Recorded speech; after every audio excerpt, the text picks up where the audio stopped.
My name is Elena Harper. I am 34 years old. For 6 years, I was the quiet wife who baked bread, managed the house, and supported her husband's growing logistics company.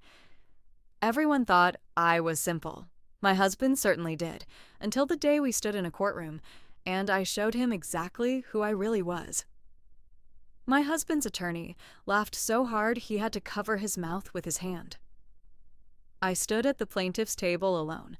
No briefcase, no legal pad, just a manila folder, a USB drive, and the quiet I had been practicing for 3 years. My husband, the man I had loved since I was 22, leaned over to his attorney and whispered something. His attorney laughed again. The woman sitting beside my husband, the one wearing my grandmother's pearl earrings, smiled at her manicure. The judge had not entered yet. The gallery was half full. I recognized my mother-in-law in the 3rd row. She gave me a look that said, "You should have stayed home." I turned back to face the bench and breathed. I want to tell you how I got to that courtroom. Because the morning my husband handed me a separation agreement across the breakfast table, the same table where I had made him coffee every single day for 6 years. I was wearing his old college sweatshirt, and I had flour on my hands from the bread I was baking. I looked, I am sure, like exactly the kind of woman a man could throw away without consequence. "I already had it drawn up," he said. He didn't look up from his phone. "You should sign it today. My attorney says the longer you wait, the worse it gets for you." I looked at the papers. My name was spelled correctly. That was about the only thing in the document that was accurate. "Where did you sleep last night?" I asked. He finally looked up. "That's not relevant." "It is to me." He set his phone down. He had the expression he always wore when he was about to explain something he considered obvious. "Elena, I have been unhappy for a long time. You know that." I did not know that. Or maybe I had known it, the way you know a storm is coming. You feel it in your joints before you see the clouds. "I want the house," I said. He almost smiled. "You can afford the house. You can barely afford an attorney." I picked up the separation agreement. I read every page while he sat across from me and checked his phone. When I finished, I set it down and slid it back across the table. "I'm not signing this," I said. He looked at me for a long moment. Then he picked up his phone again. "Okay, that's your choice." What he did not say, what he would not say, until his attorney said it for him in a conference room 2 weeks later, was that he had already moved the money. Let me back up further, because the story of that courtroom begins much earlier than the breakfast table. I grew up in a small town in central Ohio. My father was a civil court clerk for 21 years. I spent my childhood sitting in the aisle, back of courtrooms the way other kids sat in the back of churches, quietly, watching, learning the rhythms of it. The way a good attorney never raises his voice when he wants the jury to lean in. The way a judge's silence can be its own verdict. The way documents tell a story that people cannot lie their way out of. My father used to say, "The truth doesn't need your help. It just needs a good filing system." I went to law school at 23. I graduated in the top 8% of my class. I passed the bar on my first attempt. I spent 2 years at a firm in Columbus doing contract litigation. Not glamorous, but the kind of work that teaches you exactly how money moves when someone is trying to hide it. Then I met my husband Ryan at a friend's wedding. He was charming and certain of himself, in a way I found stabilizing at the time. He was launching a logistics company. Within a year, we were engaged. Within 2 years, I had left the firm, moved to Charlotte with him, and was spending most of my days managing the administrative side of his business while he managed the client relationships. I told myself I would go back to practicing. I told myself that every year for 4 years. What I did not tell myself, what I refused to look at directly, was that my husband had slowly, carefully made sure that everything we owned was in his name only. The house, his name. The investment accounts, his name. The business, his name and his brother's name. My name appeared on exactly one joint account, which, when I checked it the morning after the breakfast table conversation, had a balance of $211. I sat in my car in the driveway for a long time that morning. Then I drove to the county courthouse, not to file anything, just to think in a place that felt familiar. The clerk at the civil filing window was a woman about my mother's age. She had reading glasses pushed up on her head and a coffee mug that said, "I survived Monday." I stood at her window for a moment without saying anything. "Divorce?" she said, not unkindly. "Eventually," I said. "Right now, I just need to understand the timeline for financial disclosure requirements." She looked at me over her glasses. "You an attorney?" "I was," I said. "I let my license lapse." She studied me for another moment. Then she slid a printed flowchart across the counter. "The mandatory disclosure window is 45 days from filing. If either party fails to disclose, the judge can compel production and sanction the non-compliant party." She paused. "Some parties try to move assets before the window opens." "I know," I said. "Some of them are very obvious about it," she said, "when they think the other party isn't paying attention." I thanked her and drove home. That afternoon, while my husband was at the office, I sat down at the kitchen table with my laptop, a legal pad, and the password to the business accounting software that my husband had never thought to change, because he had never imagined I would use it against him. I want to be clear about something. I did not hack anything. I did not access anything I did not have legitimate access to. My name was still on the business as an administrative officer, a title that carried almost no authority, but did carry access credentials. I opened the accounting software. I started at the beginning of the year and I read forward. What I found did not surprise me. It disappointed me, the way you are disappointed when something you suspected turns out to be true.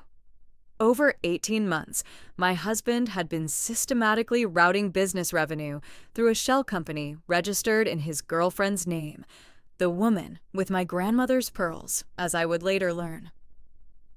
The shell company had no employees, no physical address, and no business purpose.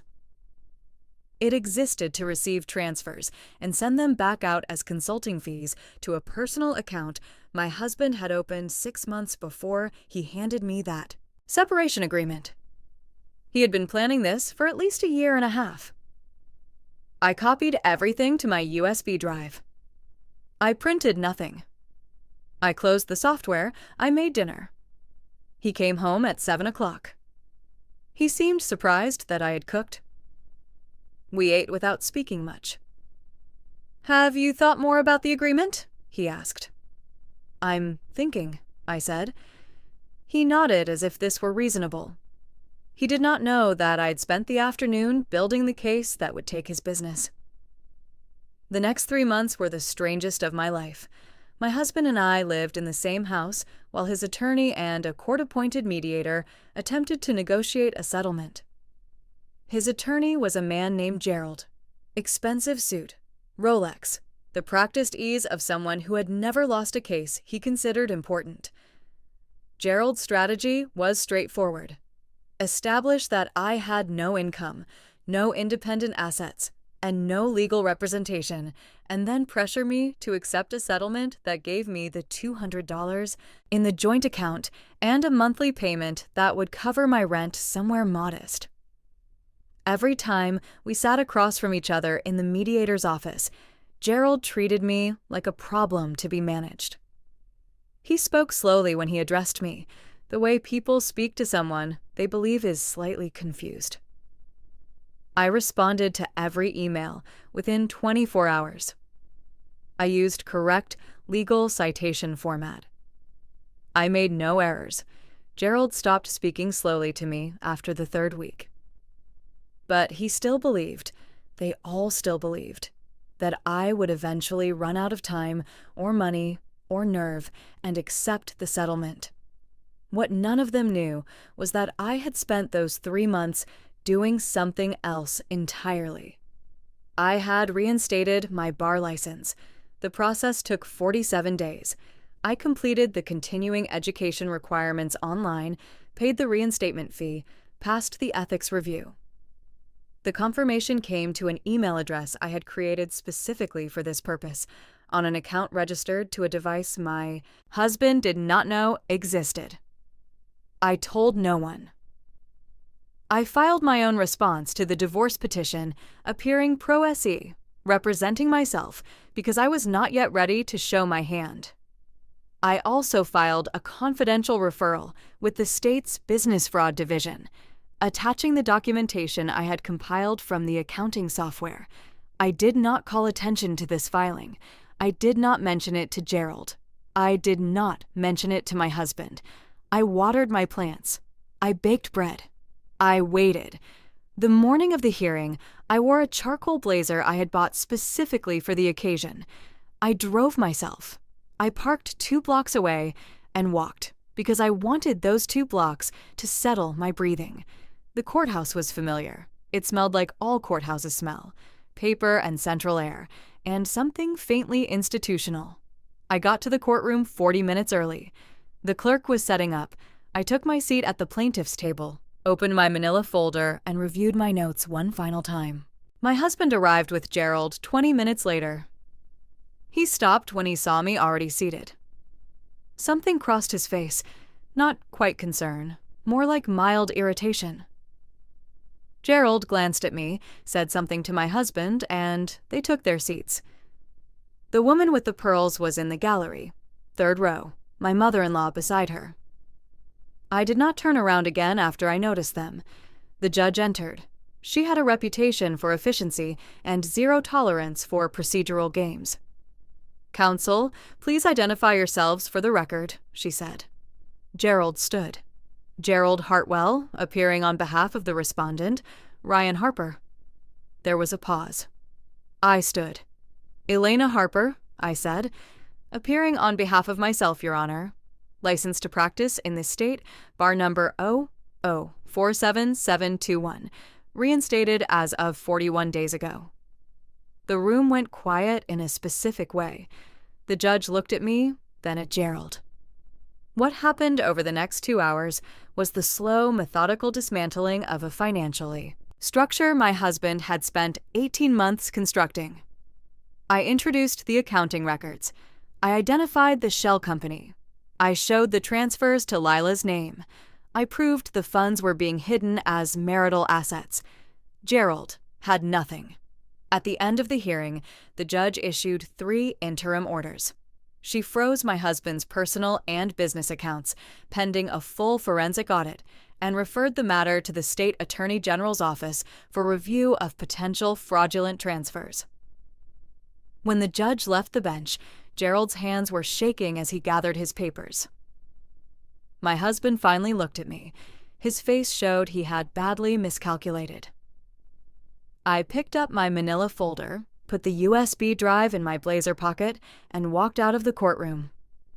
8 months later, the forensic audit was complete. The business was valued at nearly twice what my husband had disclosed. The shell company transfers were reclassified as marital assets. The State Attorney General's office opened an active investigation into the fraudulent transfers. The house now bears my name. I still live here. I repainted the kitchen a soft, warm white. I kept the old breakfast table, the same one where Ryan once slid those separation papers across to me like I was disposable. Sometimes, on quiet mornings, I sit at that table with my coffee, sunlight spilling across the wood. I think about the woman I used to be, the one in the flour-dusted sweatshirt, hands still warm from baking bread, staring at divorce papers from the man she had loved since she was 22. She thought she had nothing left. She was wrong. She had a USB drive full of truth, a bar license she quietly reinstated, and the lessons her father taught her, that the truth doesn't need your help. It just needs a good filing system. And in the end, that was more than enough. Ryan lost far more than money that day. He lost the illusion that he could throw me away without consequence. As for me, I finally understood what real power feels like. It doesn't shout. It doesn't beg. It simply shows up prepared. And when the moment comes, it speaks with perfect, devastating clarity.